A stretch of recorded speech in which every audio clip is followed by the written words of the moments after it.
we go. It's a magical world. It is. It's a tech savvy world. Yeah. For those tech savvy. Good to see you, brother. You as well, my friend. Good to be here. Got Jake here as well. Jacob, good morning / afternoon. Where are you at? Denver. So afternoon. Yep. 100%. Barely. Yeah, we're just right. Just now. Yeah. Yeah. That Deadpool background's gonna mess with me, bro. It does me too. Yeah, every once in a while, like, just out of the corner of my eye, I see it like, wait, what was that? Something moving back there. Even being my own wallpaper, it scares me once in a while. Where does he get such wonderful toys? Some Batman. Yeah, Jack man. Nicholson. Jack Nicholson. Mm-hmm. Wait till they get a load of me. Yep.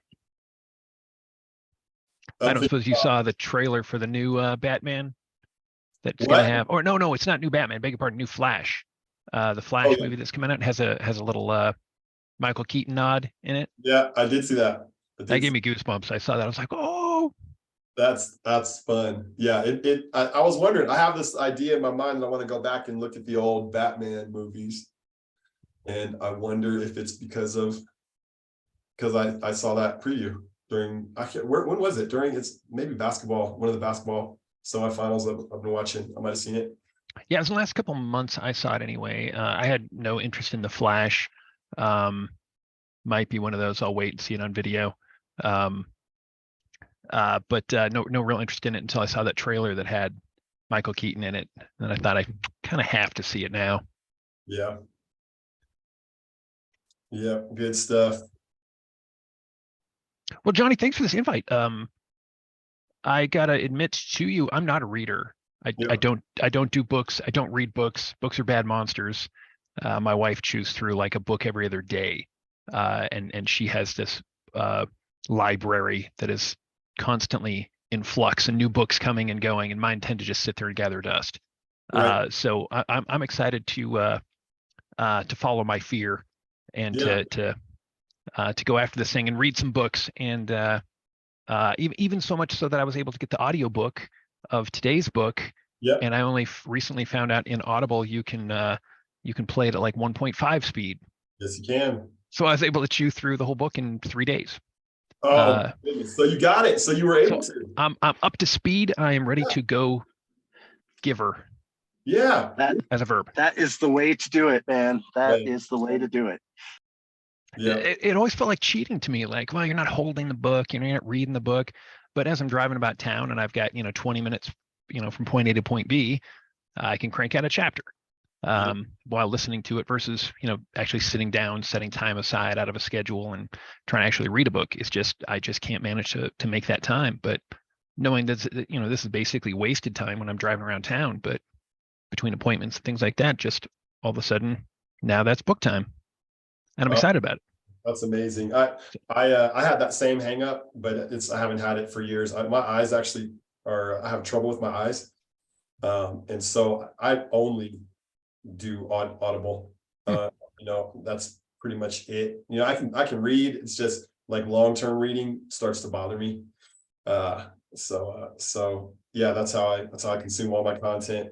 And 1.5 or even round up to 2 times. It depends on the book, but I'll do some books at 2x. Yeah.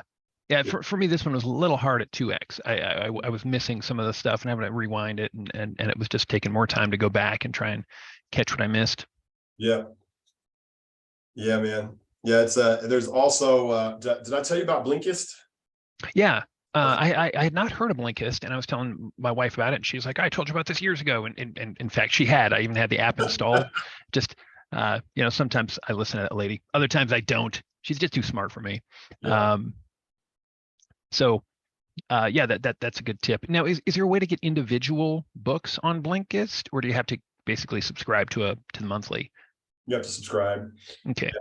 But I think it's pretty reasonable. I don't think it's too expensive. It may be $100, $150 a year or something like that. Okay. It's not horrible. Yeah. This might end up being my first roundtable where folks don't show up. I know Charles had a meeting this morning, so he wasn't going to be able to attend, but he's excited to be a part of it. Yeah. He has similar concerns that I do, like, how do you commit to even reading a book a month with everything else in life? But again, Right. through Audible, makes Yeah. all things possible. Yeah, I would say that. And I would even say, like, even the strategy of showing up and just reading the cliff notes and then listening and pulling out whatever, because the goal of this book club, at least, is growing together. Right. So, and I've given myself permission even to stop reading a book once I feel like I've got the nugget, or once I've got the heart of it. Mm-hmm. I don't necessarily force myself to finish books anymore, just on policy. I've got that attitude towards movies, but not so much when I feel like I've got the nugget. I feel more like I'm not going to waste my time anymore on this. It's not, this isn't the right movie for me. So I've given myself more permission to set down a bad movie than I would a bad book. I tend to push through, figuring, okay, there's got to be something that makes this redeeming. I'm going to keep wasting my time with it. Yeah. Yeah, it's a bit of a mental switch. I think it's just a mental switch, because at this point I'm reading a lot of books as a way to connect with people, right? So somebody like you sent me a book to read, and I finished the whole Blink on it, right? So I got to finish the Blink on it, got a good sense at a high level what it's trying to teach, and able to say, okay, does this fit in with other stuff that I'm learning, or is this new, or is this something I want to dig into and get more background on? But it's just empowering to be able to be like, you recommended a book to me, and now I can converse with you about that book. We can talk about it, right? Right. Intelligent conversation, because that's the point, right? The point is, what did you get out of it? How are you growing with it? Can I get what can I get out of it? How can I grow? And then go grow, as opposed to reading books. Like just reading. And with Go Giver especially, that's not one I thought I'd be able to get through before this book club meeting, and then chewing on it through Audible and able to get through it in, I think it was like an hour and 45 minutes, once you speed it all up. 6 or 8 car trips about town, and the book's done. And I was talking with a former associate. She used to work with us at Alaska Business, and she's now a hospital administrator. So I'm on this board with her, and out of the clear blue, she says, "So are you reading anything right now?" And it was like, and she and I have never had a book talk ever. Like in the 6 years I've known her, we've never once talked books. And I'm like, why would you ask that out of the clear blue? Like, why now is that a question? And she's like, well, I haven't seen you in a month or so. So just, wonder what you've been doing these days. So I mentioned Go Giver, and it's one of her favorites. And she says she keeps it just because it's, just for the positive aspect of it with business, how it's very, give before you get kind of a thing. And that's always been her philosophy. And that's, she was in sales when she was working with us. And it's really is our philosophy there at work. We're not about selling, we're about informing. So we're not really trying to hawk our wares as much as inform clients. And she's the first sales rep I was ever on a sales call with, where she didn't sell our product. She actually was selling radio spots while on that call while on that meeting with the client. And it, to me, I had zero issue with that. It didn't even surprise me, because that's just how we present. We're not trying to sell our product. We're trying to build a relationship. And in this client's example, radio was a better choice for them. It was cheaper. That was kind of an audience they were trying to go after, a wider audience than really just the narrow focus of business professionals. So to see her sell that, and afterwards she's like, "Oh man, I can't believe I did that." I'm like, "That was amazing. That was great. You just sold a relationship. You didn't sell a one spot in our magazine. You sold a relationship that's going to come to fruition for years to come."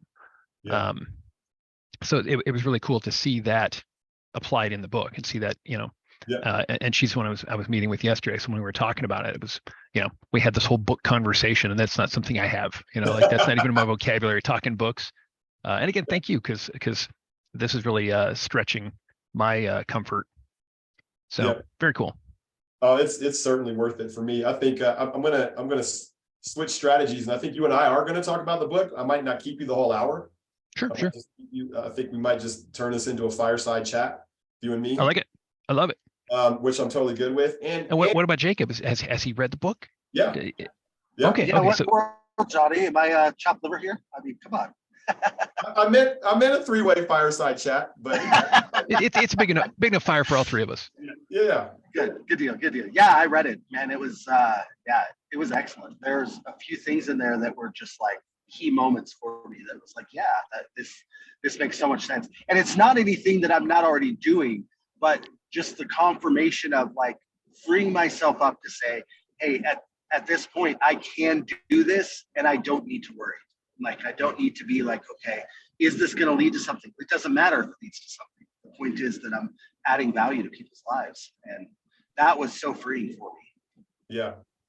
Yeah, that's really well put. Just giving yourself permission. You're reading it like, even if you're not closing that sale, you've given yourself permission to foster that relationship that will bear fruit later. Yeah. Right.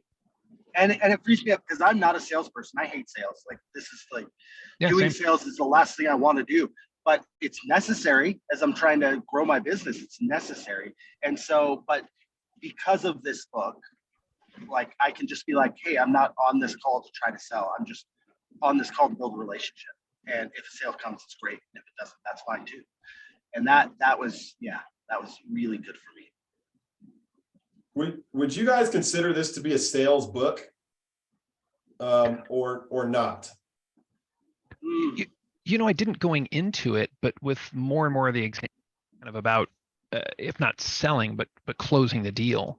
So in each of the examples that were given, it did, yeah. So I guess I would say it's a sales book. It pointed more towards, but I mean, really, isn't that life anyway? Yeah, That, it's almost like a lifestyle book, almost.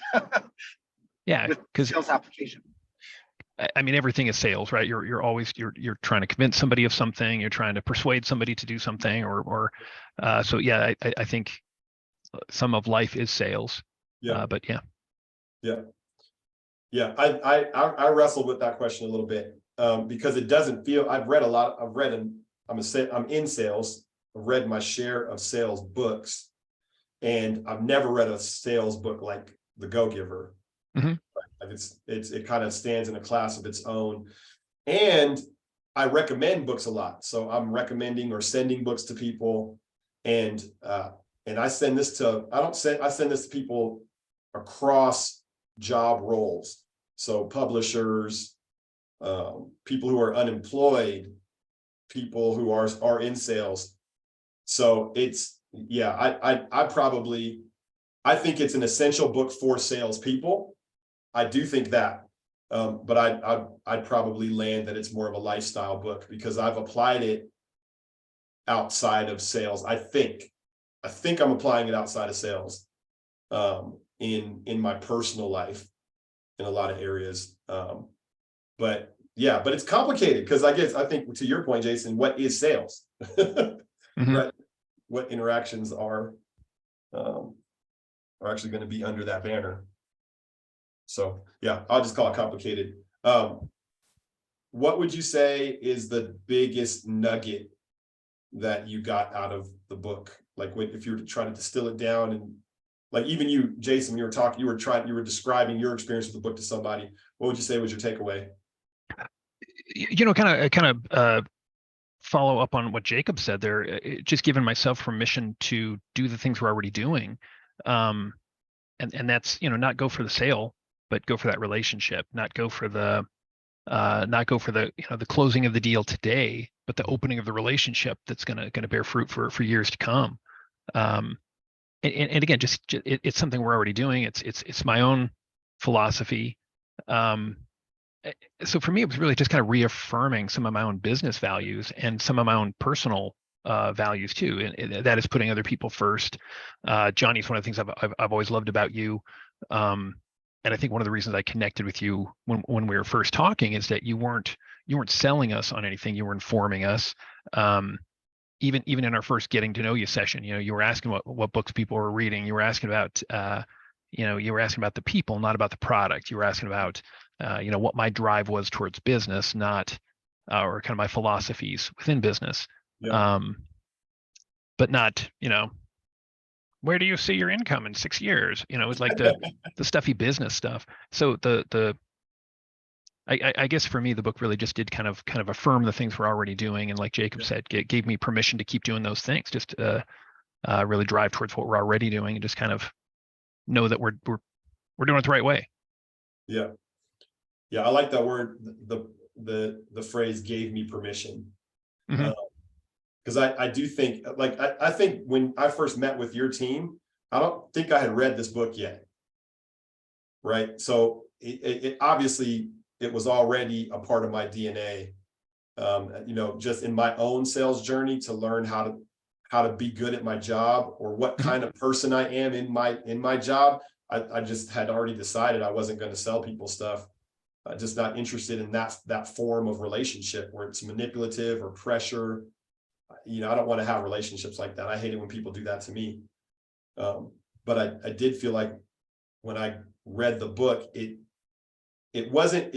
reaffirmed, but it did something more, right? And that's what I think it's contained in what you're saying, gave me permission.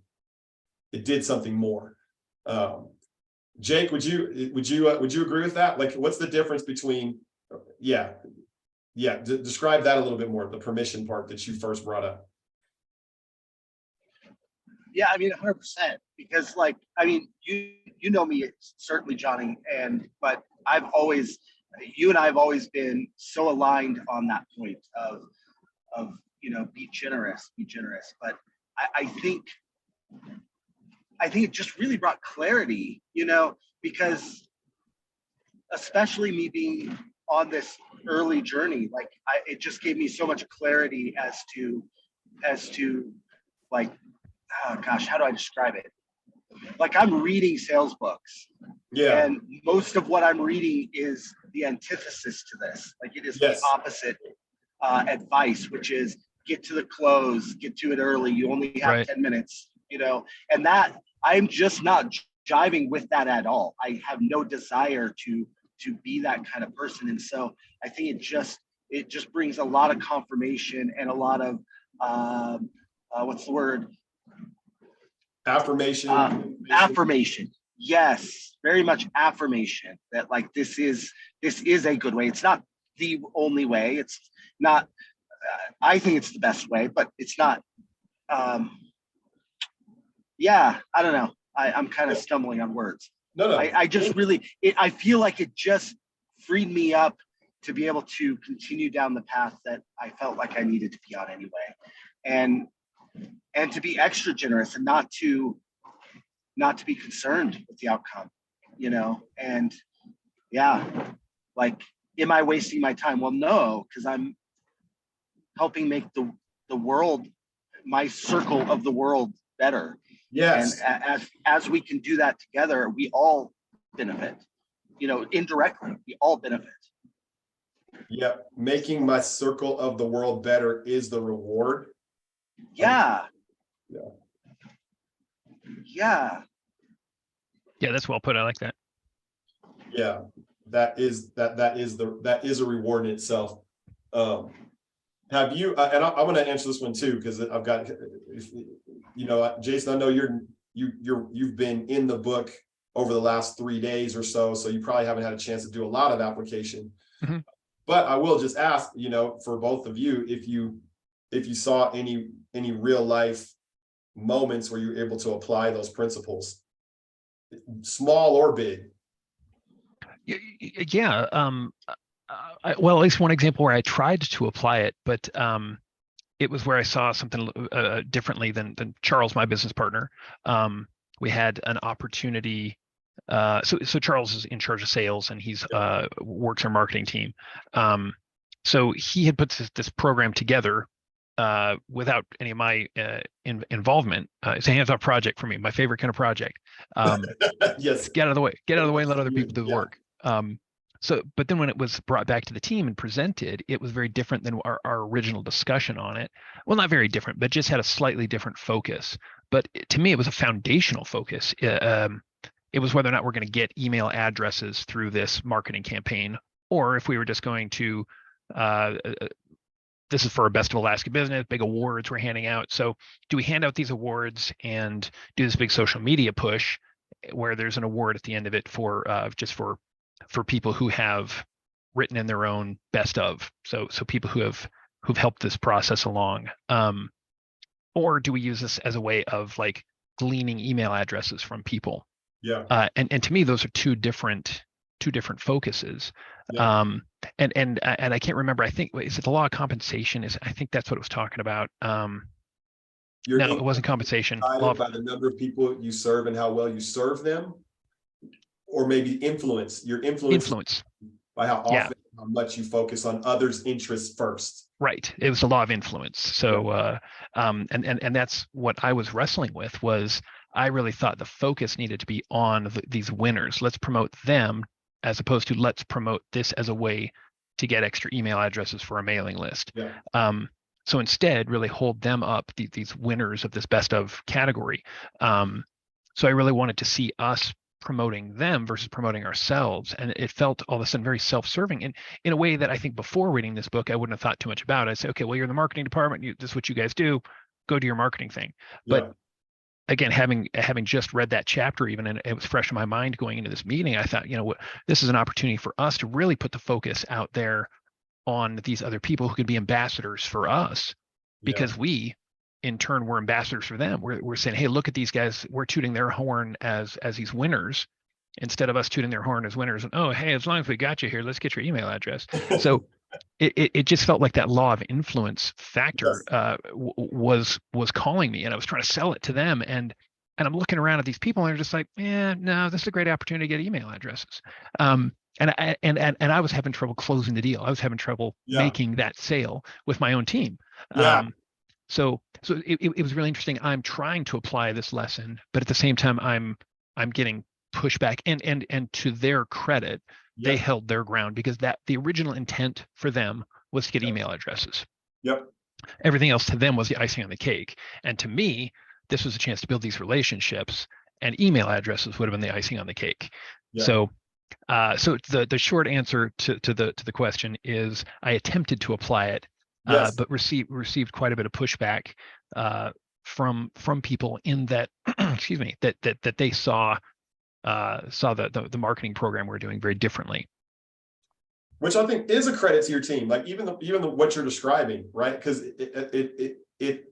you're coming in with something new, right? New way to think. And again, not really new, because your company already does this. I know Charles already thinks this way, right? All the time. He's great for it. Yeah.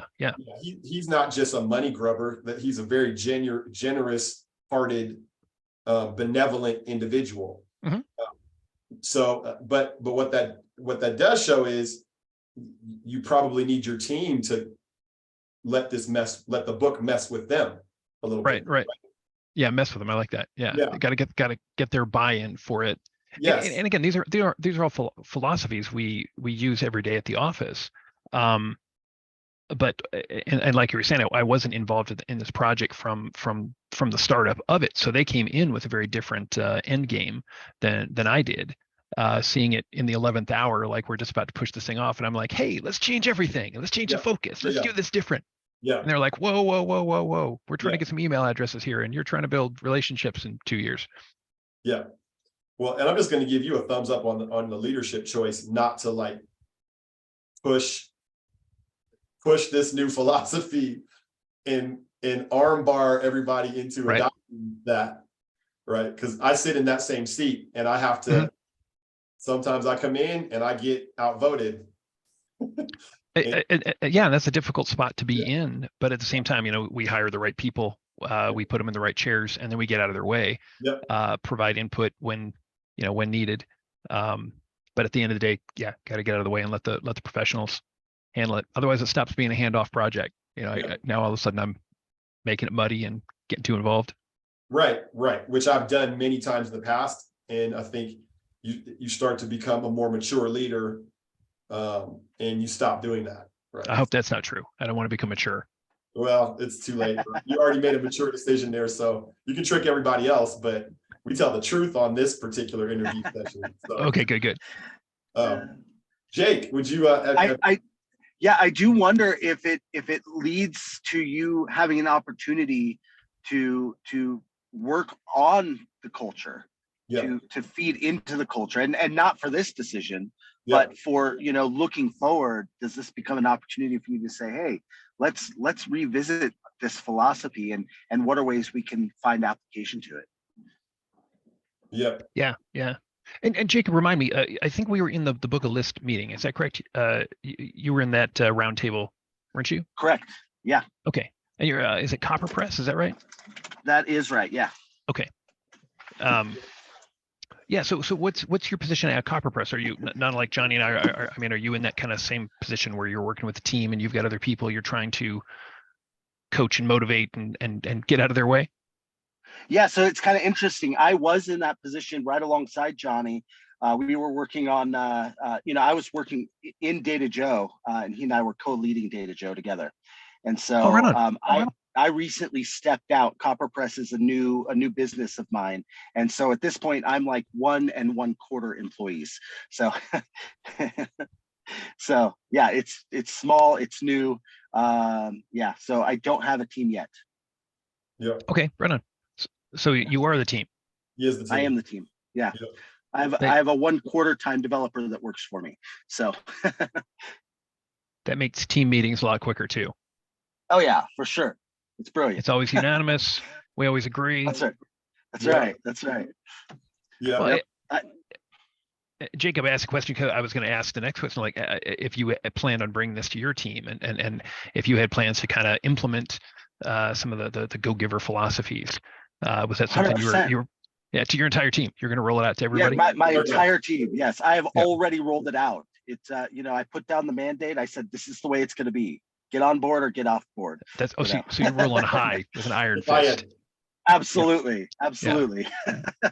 Well, so that question for you, Johnny, is this something you take back to your team, or is it just something you kind of keep as your own philosophies and try and let that kind of permeate through meetings and emails and things like that?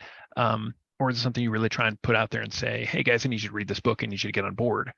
Yeah, that's such a good question. So I would say that I am a pretty strong evangelist of the Go-Giver. I might be their #1 evangelist in the world, self-proclaimed. The book hit me at a time of life when I was already heading this direction. And then it just put the exclamation point on it for me and gave me words and a language for it. And so I do use this language in my team. I have I've offered to buy the book for anybody who wants it, although that's a pretty passive way to do it. Probably at some point we'll have a book club or something like that, and we'll actually go through it. We've done that before with Good to Great, and it was really impactful for my team, informative for my team. But I would say it just dovetails into the culture that had already been built in a lot of ways. Like Jake helped me. I mean, Jake and I, and then the team have built this culture that's we call partnership. It's a partnership culture, which already has a lot of this embedded in it. And so, but then using the Go-Giver language, I've talked about it a lot with the team. I've described the book to the team. The only thing I've gone up to and not beyond kind of forcing the issue or allocating company time and space to ensure that everybody's read it. Mm-hmm. And that probably feels like enough, actually, to be honest with you, because I think the team has caught enough of it that I don't know that it would be super useful to push it over the top like that in my context. Mm-hmm. I think they do know that a lot of what I'm doing, like even this book club that I'm putting together, these attempts that I'm making to try to gather publishers and add value without a clear line to how it equates to revenue for us. Right. They see me doing that and they applaud that and they're a part of that. And so, yeah, I would say, I think in some scenarios it would be very good to do that, to actually have buy the book for everybody. Say, hey, love for you to read this book. We're going to talk about it in a couple weeks.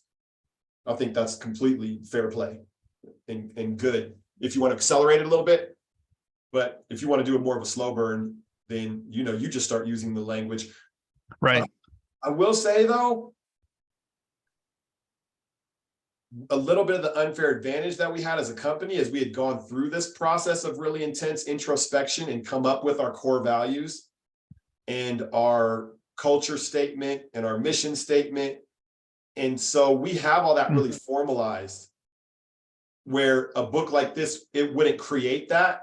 It just affirms the structure that's already been built. And a lot of companies haven't done that deep work and haven't had opportunity to do that deep work of saying, where everybody can say, this is who we are. So you go to anybody on my team and say, what is DataJoe? Think you'll get a pretty consistent answer from person to person. So long answer to a short question, but I hope that's useful. Yeah, really. And also, you know, again, Jacob, what you said at the beginning there was really profound, that the book didn't teach me as much as reaffirm what I already knew, right? And give me permission for behaving the way I do and within our business. And Johnny, just, you know, as sitting on opposite sides of the table, you know, like I would say I was your client. Now I'm your friend. Yes. But when our relationship started, you know, it was you on one side of the table, and I really went into that meeting thinking, here's a guy who's going to sell me on something. Yeah. My time is limited. I'm gonna have to stop him at some point and say, okay, I've heard enough. I got to get on my next appointment. Yeah. And an hour later, I'm ready to drink the Kool-Aid. I'm buying into everything that Johnny's selling me.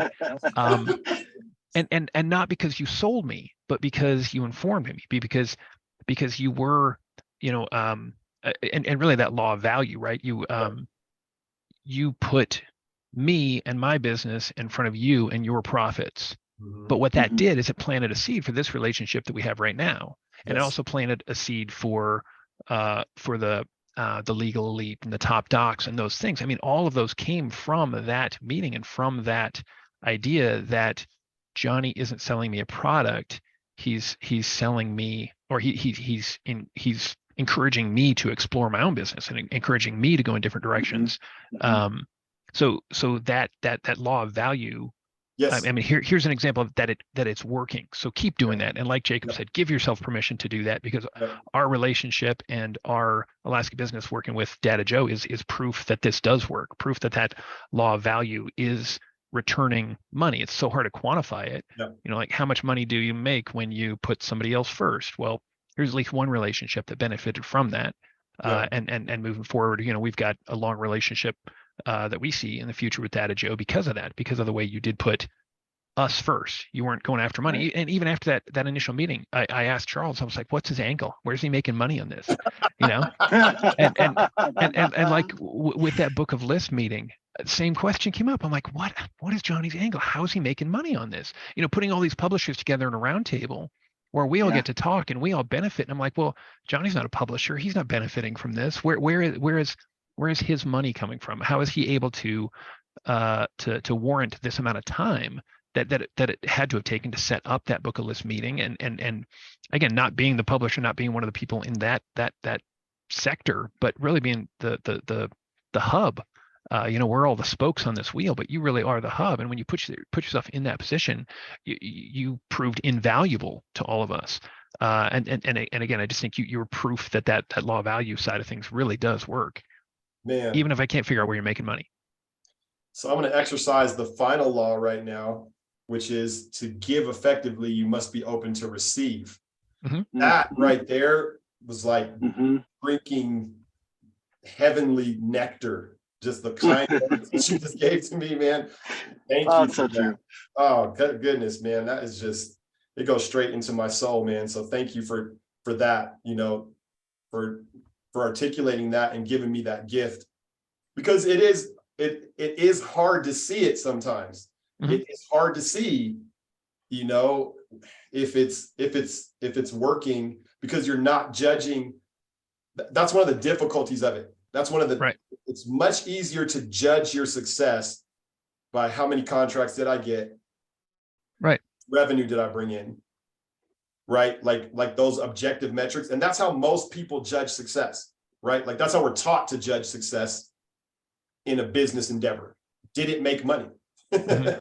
You know, and it's harder to say, no, did I give value?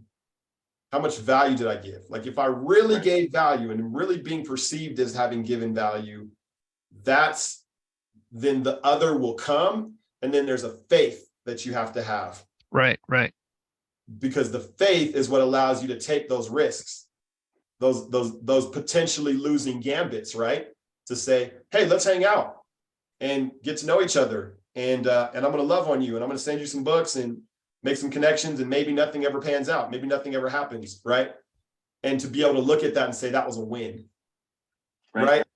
That was a win, because I'm not judging it by if I got the contract. I'm judging it by, did the person perceive value and receive value, and was their life made better? So, and I know for some people, and especially salespeople watching this, that's going to sound really counterintuitive and borderline crazy, right?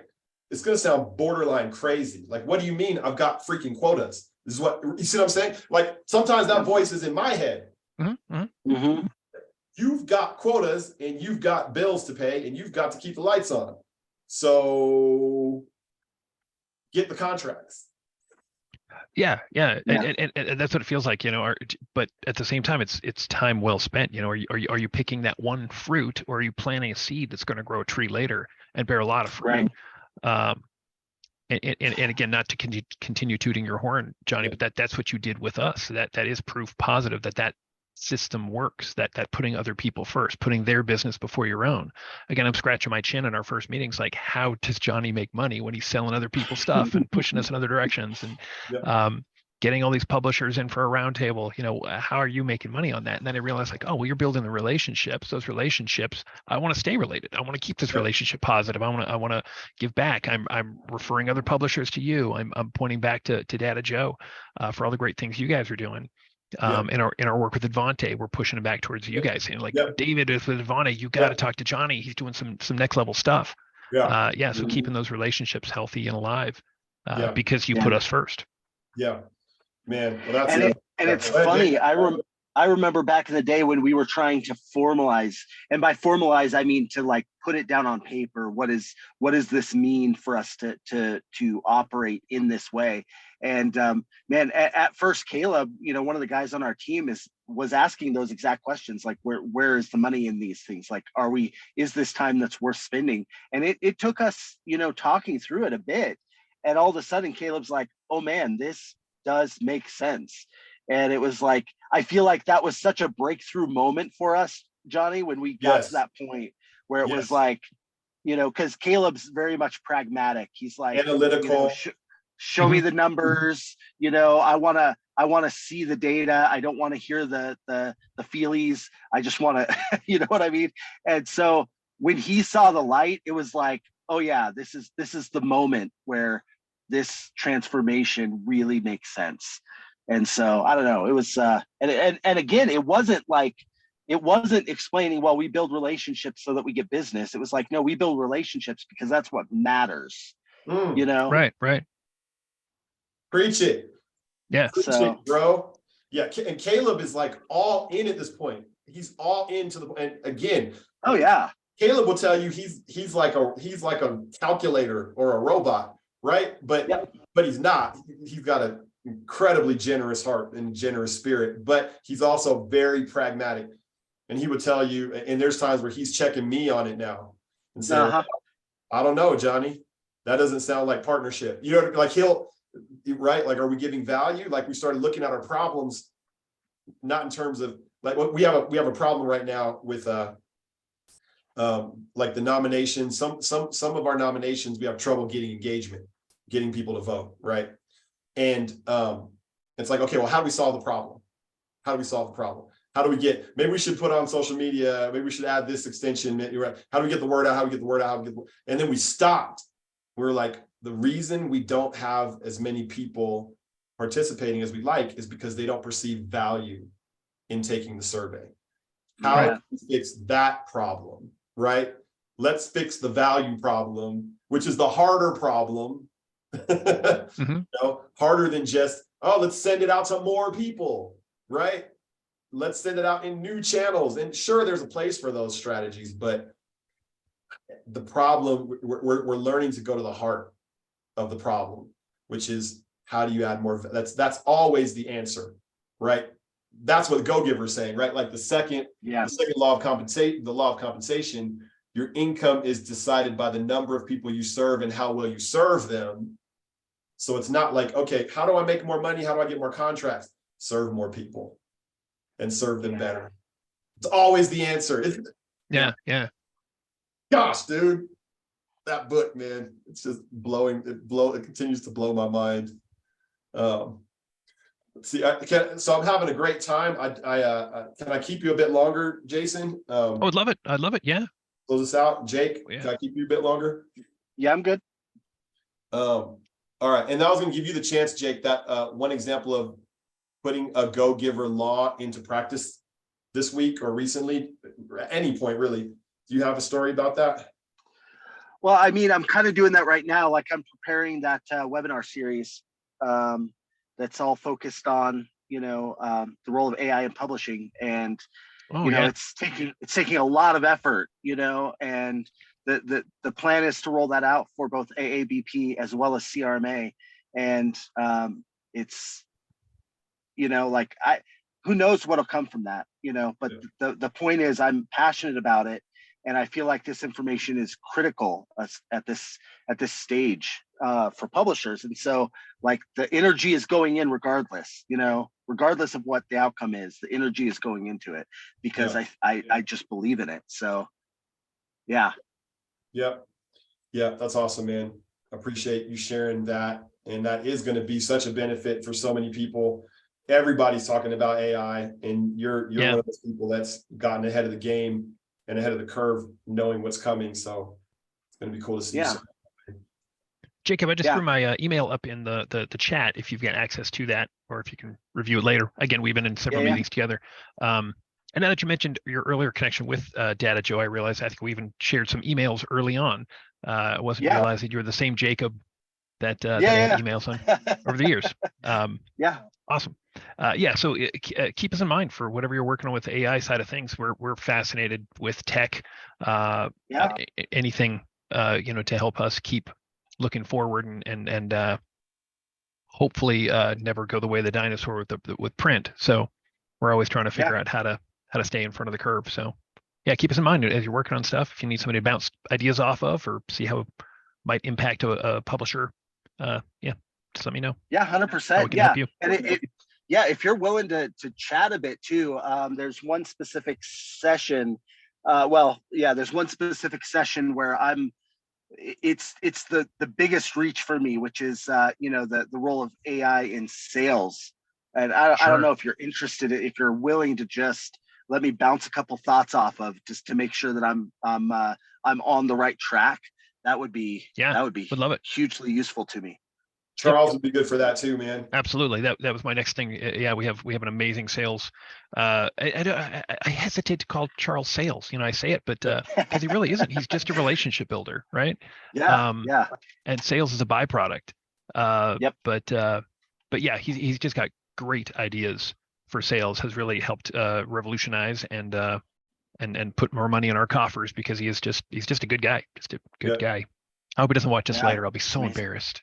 Yeah, he's on top of it, man. Like let's just mess him up. Let's make him blush wherever he is right now. That brother is on top of it. Honestly, I've worked with dozens and dozens of sales reps, not just through the publishing industry, but I peddled booze for a while. And in the booze world, that's an easy sale, right? You just walk in and people are like, "Hey, it's the Miller guy," and they're glad to see you. It's not like selling a business magazine or selling advertising, right? Like every store you go in, they're excited to see you because you're bringing neons, you're bringing free stuff. So sales in that world was easy, but Charles makes this easy. He makes it look easy, at least. I'm not on his side of the desk, so I can't see it is easy, but he makes it look easy.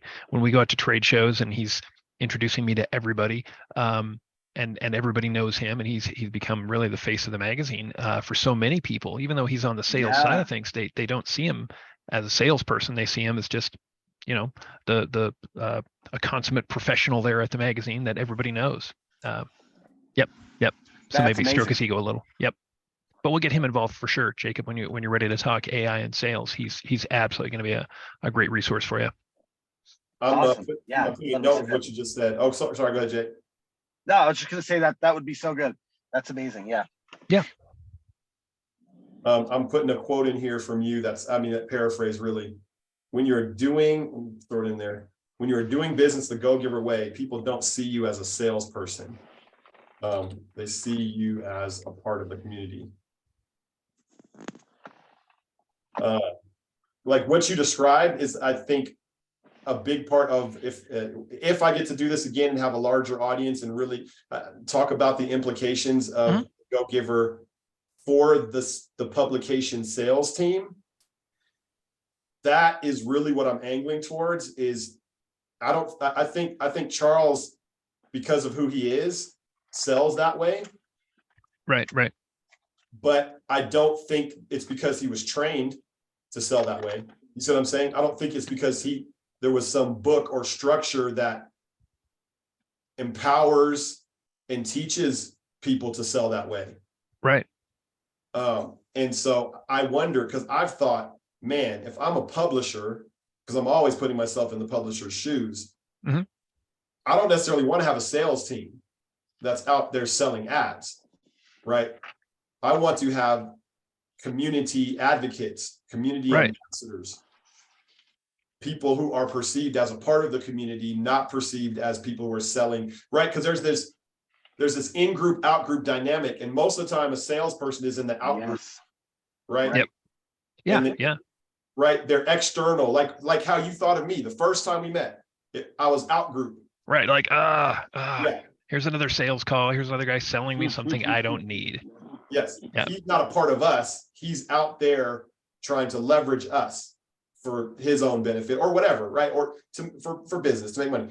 And I think, especially with a publication, so much of the function of the publication is to be the community, right? That's to quote Logan Aguirre over at 417. She was the first one that coined that phrase. Like her community sees her publication as the community.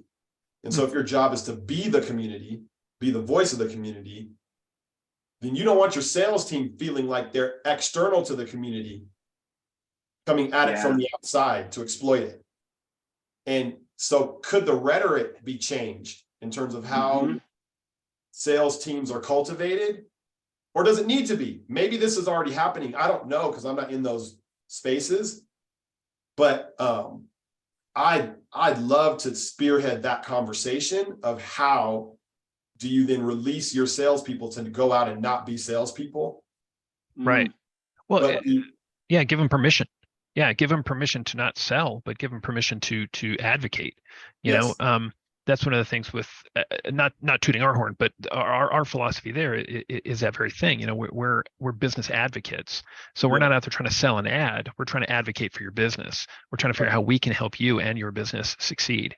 And if that's through advertising with us, great. If it's through advertising with somebody else, be it TV, be it radio, whatever, then we're gonna help you find the right person to connect with there. Johnny, you said be the voice of the community. Who is that? Logan Aguirre. I'll have you type that in chat. Logan Aguirre. Just so I don't butcher the name. She's the publisher at 417 magazine. She loved the Go Giver, by the way. Wasn't able to make it, but she did. I sent it to her. She read it. Absolutely loved it. And it makes sense because she's one of those publications that I look at that really, that delineation between them as a business and the community itself, and a business that's kind of depending on the community. It's more muddy with them. They're just a part of the community in the way that they're perceived. And she's a thought leader. I think she's the president of the CRMA Association right now, at this point. But I'd love to introduce you to her. There's a lot Johnny, of this reminds me a bit of one of the publishers told you that they see their role in their community as being a gift giver. Who was that? That's said Ray that? Ray Paprocki. Yeah. And he was over, man, I can't remember what the magazine was. He's retired at this point, retired and moved on to other things. But I would say before Logan gave me that quote, because the story behind Logan's quote was she was interviewing her top advertisers saying, hey, had some specific questions. She was asking all the top advertisers, kind of, what do you see as the value of us and all this kind of stuff. And one of those people told her, you are the community, right? Like, that's how we see you. You are the community. So that's, of course, we're going to advertise. Of course, we're going to support what you do, because that allows us to be a part of the community with you, right? Like that. And she said that, and it just imprinted, like, etched in my mind. That's the point. That's the golden apple that we're looking for, I think. But before that, I'd say the biggest aha moment I had was Ray Paprocki, when I asked him, is this, the aging out of your readership and these kind of things, are these keeping you up at night? And, Ray was very thoughtful about his response to that question, and he said, I see our role as giving gifts to the people. So if what I'm giving isn't perceived as a gift, then the problem is my fundamental business model. I've got to figure out how to make it be perceived as a gift by making it feel like a gift, by giving the thing that is a gift, right? So my problem isn't the channel of distribution, right? If people don't like print, that's fine, because my product is a gift. So I'm going to give the gift in whatever channel people are receiving it. So print decline isn't a problem for me. I'll find another channel, right? I'll find the channel that feels like a gift. Right, just repackage the gift. Right. Because I'm not a print magazine company. I'm a gift company. Like, that right there really messed me up. It was very useful to hear that. But I think, again, we're speaking towards this kind of trend towards, like, how does that hit you, Jason, as I'm saysaying all that? Those are my two best quotes over 10 years. Yeah. That's phenomenal. Yeah, that's why I typed that one, be the voice of the community. Because that really does say we're not in it for us. This is somebody who is got other businesses' best interest in mind, other people's best interest in mind. It sounds like 417 magazine is probably more of a like a lifestyle or a citywide magazine or something like that. So for us in business, we are the voice of the Alaska business community. That's as much our own slogan as what people have told us when we've asked them, why do you partner with us? Why do you choose us over the competition? And those are the responses we get for that same reason. And that's our hope too, is that law of receptivity. We want to be giving that gift, not because we're expecting something in return, not because, obviously, ultimately, we're hoping we make a sale. At the end of the day, we got to keep our lights on, but that's not the first goal. That's not in front of the relationship. That's not in front of the gift. That's a great byproduct if it happens. But just to be able to freely give that gift and freely give either yourself in that sale, which, again, Johnny, tooting your horn, is what you did in that first meeting with us. You were giving us all these gifts with no price tag attached. And then at the end of the meeting, when you walked away, we were just scratching our chins like, this is not a sale I've ever been a part of, right? This is not a sales approach I'm used to, And I get 12 or more sales calls a day, somebody calling me who wants my money, and they have their script, and they go at it not with how can I benefit, how can my gift benefit you?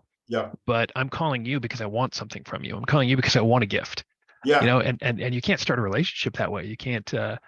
It just doesn't work. But that idea that you mentioned, that Logan quote, to be the voice of the community. What a gift in and of itself that is. Just for people to look at you, and maybe it also borrows on that rule 3, the law of influence. How much you focus on other people's interests first. There it is. If you are that voice of the community, it's not because you're self-proclaimed. If other people are telling you that, then there's that influence right there. How much you focus on other people's interests first. And if you're focusing on the community, then they're going to see you as the voice of the community. If you're focusing on them, they're going to see you as their biggest advocate. So just powerful stuff, even just in a couple little quotes you were mentioning over the years.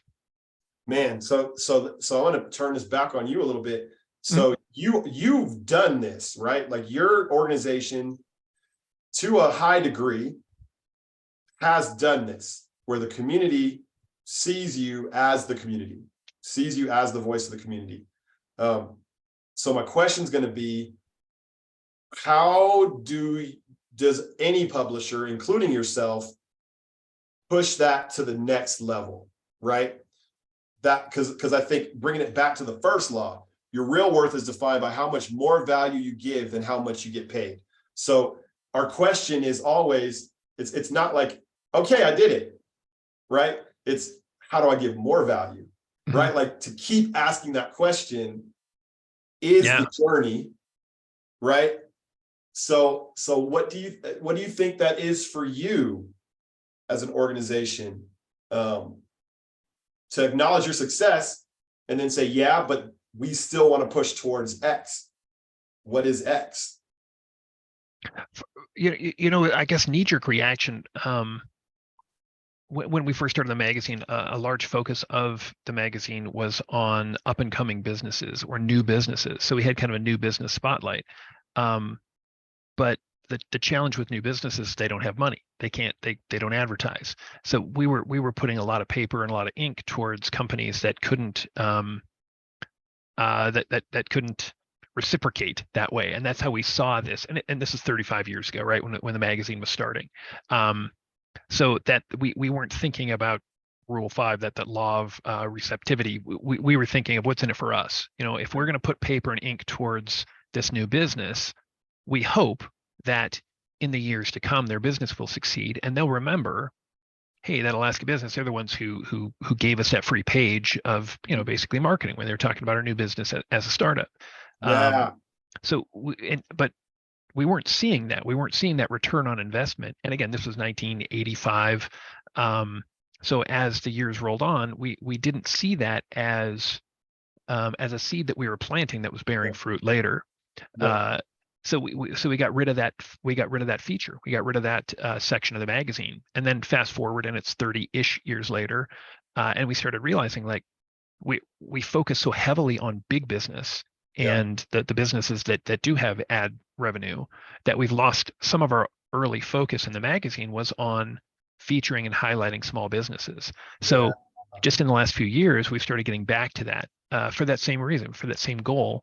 Not because these people have money to spend on advertising. Maybe someday they will, that's great. But more important, it gets back to our mission statement of being business advocates. So even though we can write this 4-page story on a big oil field company, we're still putting pages in the magazine towards these smaller companies that don't have the ad revenue, because even these big businesses will see that we're not just an advocate for big business, we're an advocate for business. So as our business is evolving, we're trying to get back to our roots. We're trying to get back to that place where we were featuring those small businesses, and we were trying to highlight them and boost them. Let them ride on the backs of these giants, not us as the giants, but these other big companies that show up in our magazine, because people who are reading the magazine to read about these big companies are now reading about these smaller startups and these exciting new companies that are coming into the marketplace. Yeah. So that's kind of where we're trying to take it next. That's powerful. I think you heard this on the book of lists session. The first question I asked was, how much of your revenue comes from small to mid-sized business and how much comes from the big ones? And they said 70-80% comes from small to mid-sized businesses. And we never got back around to the fact that that's a fundamental flaw in the book of lists model, is that it tends to cover the top. Not you guys do directories, so I know, so right. Directories aside. But a lot of people only do the rankings and they only do top 25. And so you end up only highlighting businesses that are of a certain size and totally neglecting really your bread and butter. Sure. Yeah. Right. The whole community, right? And so what can be done with products and things like that was a question we didn't get back around to.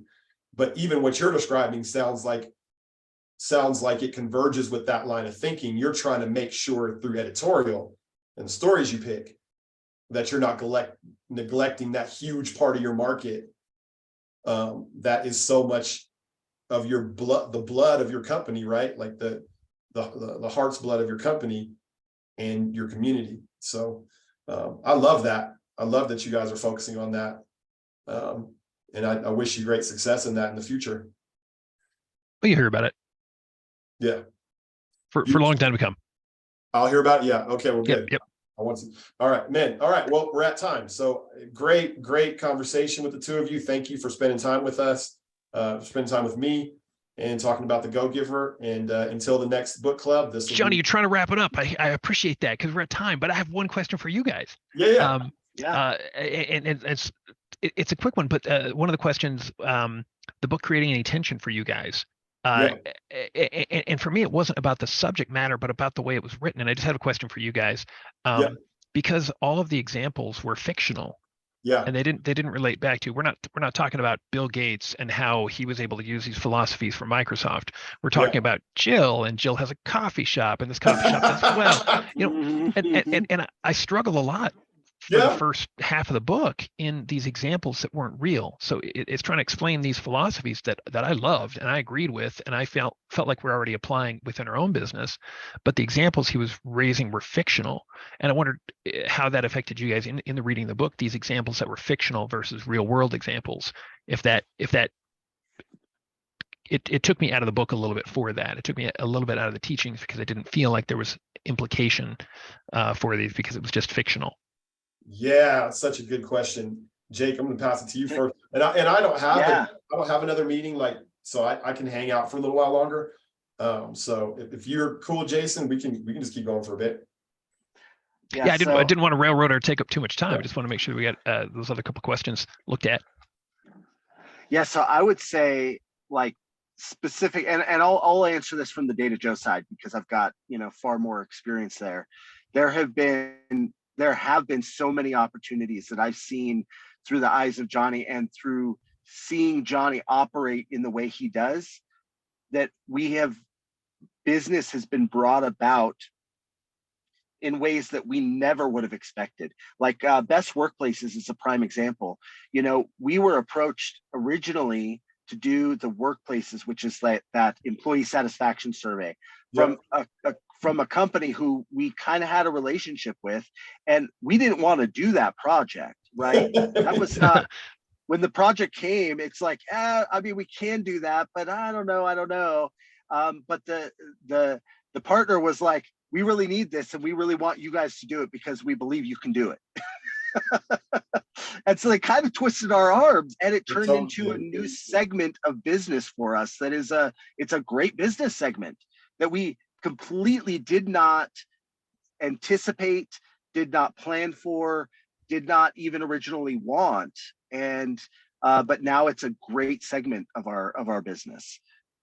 Yeah. And so I think that's for me, when I had the same kind of interesting moment as you did, Jason, where it's like, well, this is kind of fake, but and I could see the writing on the wall, clearly the guy was going to get the deal in the 11th hour, right? Right.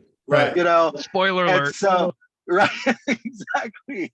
And so at the end of the day, it's like that's where my head went, was workplaces. This was an advent of an entire new segment of our business because of the gifts that were given early on. So yeah. And to answer your question directly, I didn't struggle as much with that, but part of that is I'm a fiction writer. And so I have a really good ability to suspend my disbelief. I'm really good. I'm not a concrete guy at all. And so I'm hearing the story and I'm thinking, oh, that sounds plausible. And at a certain point, they become basically real people in my mind. I'm like, oh, they're real. Two or three chapters in, you're like, okay, yeah. they're real. But part of it is, I think it's because the principles themselves resonated so deeply with experience that I was able to fill in the blanks to that. But I will say, I think a lot of people will have the struggle that you're describing, especially the more concrete salesperson, the more quota-driven, results-driven, process-driven salesperson is gonna say, this sounds like voodoo. Right. You know what I'm saying? This sounds like fairy magic.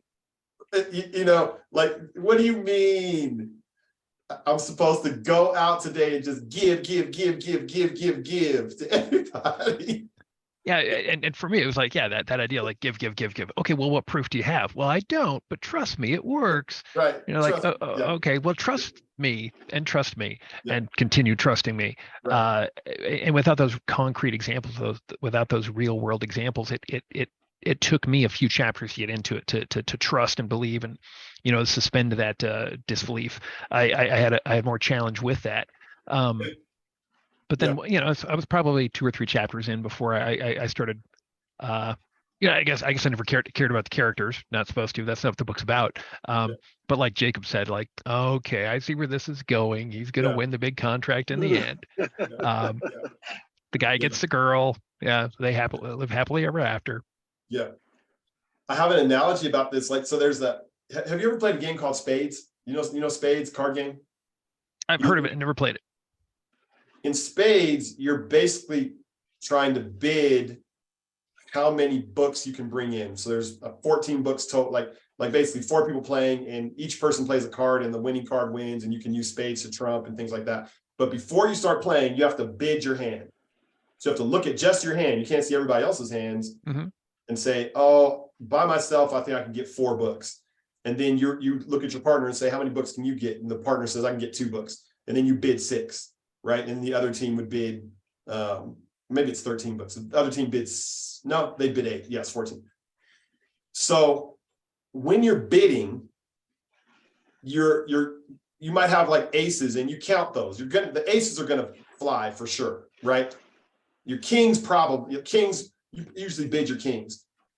But then you have all these other cards that might win, and you've got to try to identify. It's really it's an abstract process of saying, I've got 2 for sure, and I got 3 possibles. So how do I bid this hand? I've got 2 for sure, 3 possibles. That's the art of spades, is bidding your hand. I think some people have a better abstract ability to look at the possibles and bid them accurately, right? And say, my philosophy was, if I've got 4 possibles, I'll probably bid them as 2. I'll take a shortcut. I'll bid 4 possibles as 2 definites, right? But sometimes I nuance and feeling and whatever. My wife, if she has 2 for sure, she's going to bid 2. Right. Right.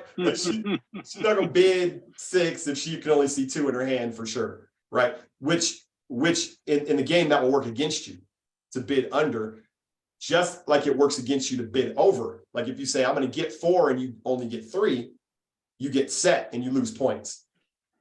So all that to say, I think that there's different type of people that are going to have that struggle, because a person like me is much more prone to overbid my hand, or to underbid my hand, right? Like, which one is it? I'm more prone to say I'll get 6 and only get 6, right? My wife's more prone to say she'll get 2 and end up getting 6. And so you need both people, right? Like I have the potential to go way overboard with the go-giver. And some have even said maybe I am. Well, and then you have that person who's kind of more grounded. Sounds like your wife is that one who's a little more grounded. She might have the same struggles I did with the book, where she would. Yeah, not wanting to underbid or overbid. Now I'm trying to figure out which one is which. I know. Yeah. But she would, yeah, right. But yeah, and so there is a happy medium that you try to bring people into if you can. It's like, yes, you're right. Like that feeling you had of like, this is pie in the sky. That's good. Pay attention to that. It's right. It'll save you from potentially like going all in a place where you shouldn't have gone all in. Because I certainly I am having to even get redirected sometimes in my business. Like, Johnny, that's great. You need to go and make some sales calls. Like, right. You know what I'm saying? Like, I am, and so I have to submit to the fact that yes, I'm an idealist, but sometimes the concrete reality is not always pie in the sky, and that's okay. Love it. Love it. I love, man. Thank you so much. This was so stinking fun for me. Yeah, me too. Wes. Loved having you both. I'll post this and then we'll see if anybody watches it. Yeah, I'm All right. eager to see eager for future sessions. Yeah. It's a good challenge for me to keep reading. Yeah. Johnny, Jake, What's thanks the for the time next today. book, Johnny? Next book is Yeah. Jason. Next book is your book. But I'll probably won't just throw you into the water. Like I think you and I will co. I would love it. I would appreciate that very much because I'm only just now learning how to read. So Yeah. help. So I'm just gonna be a crutch for your illiteracy, and it'll be great. That'd be great. But yeah, that is the next one that's on the plan. Is that how big things get done? Which I need to get the word out. That might be part of why we even had a low turnout, was because I told people a week in advance that this is what we're doing the book. Yep. So, but I'll keep trying. Awesome. Love it. All right. Looking forward to it. All right. Talk to you guys Johnny, soon. Jacob, thank you both. Much All right. appreciated.